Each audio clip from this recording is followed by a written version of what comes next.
राजस्थान में कोरोना संक्रमितों के आंकड़े फिर से बढ़ते जा रहे हैं।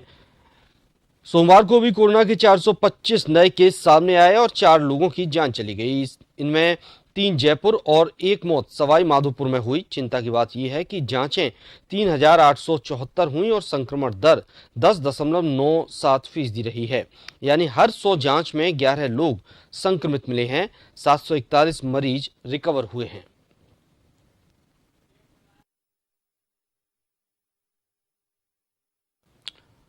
और ज्यादा जानकारी के लिए हमारे साथ संवाददाता विवेक जुड़े हुए हैं सीधे तौर पर। विवेक, एक बार फिर से दिख रहा है कि कोरोना के आंकड़े बढ़ते जा रहे हैं, तो वहीं गंभीर चिंता की बात यह भी है कि मौत का भी आंकड़ा बढ़ता जा रहा है। मौतें भी फिर से हो रही हैं कोरोना को लेकर।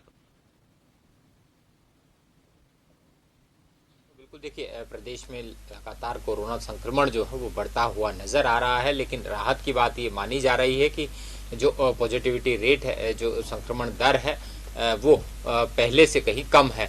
अब प्रदेश में करीब 4000 से ज़्यादा जो है वो एक्टिव केसेस मौजूद है और हर रोज लगातार कोरोना संक्रमितों का नया आंकड़ा जो है सामने आ रहा है। लगातार दूसरे दिन 400 के पार जो है कोरोना संक्रमितों का आंकड़ा सामने आया है। वहीं एक चिंताजनक बात ये मानी जा सकती है कि 2 दिनों के भीतर लगातार प्रदेश में 8 कोरोना संक्रमितों की मौत हुई है। 48 घंटों के भीतर ही 8 कोरोना संक्रमितों के मौत का आंकड़ा जो है वो सामने आया है।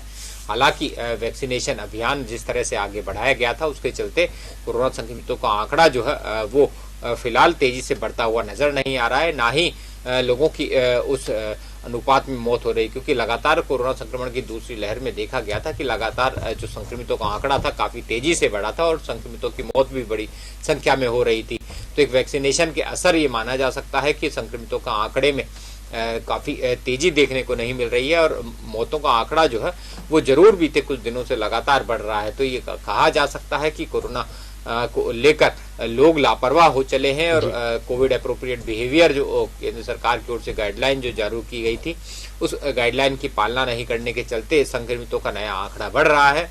वहीं जो वैक्सीनेशन को जो तीसरे चरण जिस तरह का देश में चलाया गया था, जिसमें युवाओं और आम लोगों को इसमें फोकस किया गया था, प्रिकॉशनरी डोज को लेकर लगातार जागरूकता अभियान चलाए जा रहे हैं और लोगों से प्रिकॉशनरी डोज लेने के लिए अपील की जा रही है, क्योंकि अब फिर कोरोना संक्रमण जो है वो देश में बढ़ रहा है। ऐसे में प्रिकॉशनरी डोज अगर ली जाती है तो रोग प्रतिरोधक क्षमता शरीर की जो है वो फिर बढ़ सकती है और संक्रमण के चपेट में आने से बचा जा सकता है।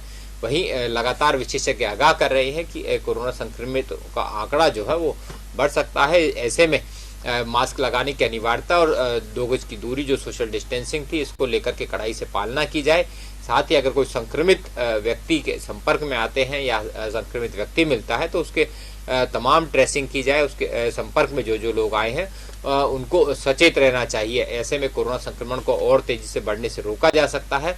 तो लगातार केंद्र और राज्य सरकारें कोरोना संक्रमितों के आंकड़ों को लेकर समीक्षा कर रही है और आवश्यक दिशा निर्देश जारी कर रही है। जी बिल्कुल विवेक, लगातार जिस तरह से कोरोना के आंकड़े फिर से बढ़ते दिखाई दे रहे हैं, स्वास्थ्य महकमा इसको लेकर किस तरह से कमर कस चुका है, कितनी तैयारी कर चुका है या क्या कुछ कहना है?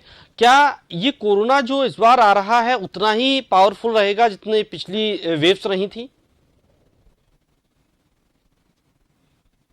हालांकि विशेषज्ञ ये मान रहे हैं कि कोरोना संक्रमण को लेकर दूसरी लहर जो थी काफी खतरनाक थी। उसमें संक्रमितों का आंकड़ा जिस तरह से बढ़ा था, वैसे ही मौतों का आंकड़ा भी तेजी से बढ़ा था। रोगियों को अस्पतालों में बेड नहीं मिल रहे थे, ना ही जीवन रक्षक दवाइयां और ऑक्सीजन मिल पा रही थी।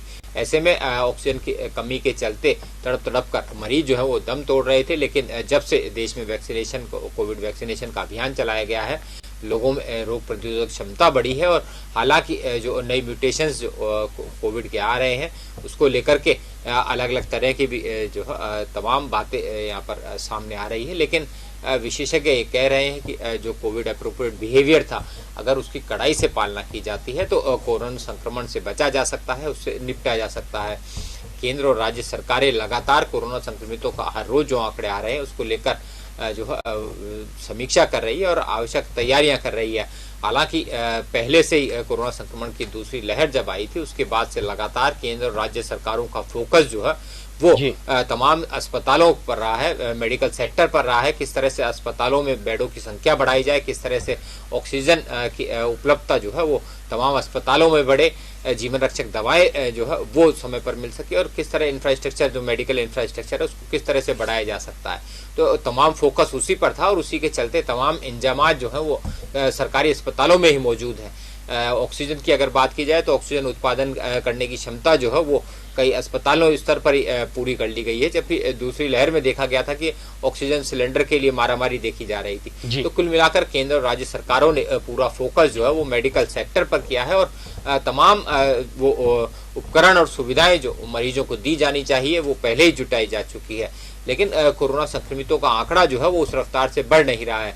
लेकिन कोरोना संक्रमितों का आंकड़ा जिस तरह से दिन प्रतिदिन बढ़ रहा है, तो ये कहा जा सकता है कि आने वाले दिनों में अगर लोग सचेत नहीं रहते हैं, सरकारी गाइडलाइन की पालना नहीं करते, तो ये आंकड़ा फिर तेजी से बढ़ सकता है और त्योहारी सीजन पर लोगों की आवाजाही बढ़ेगी, बाजारों में भीड़भाड़ बढ़ेगी।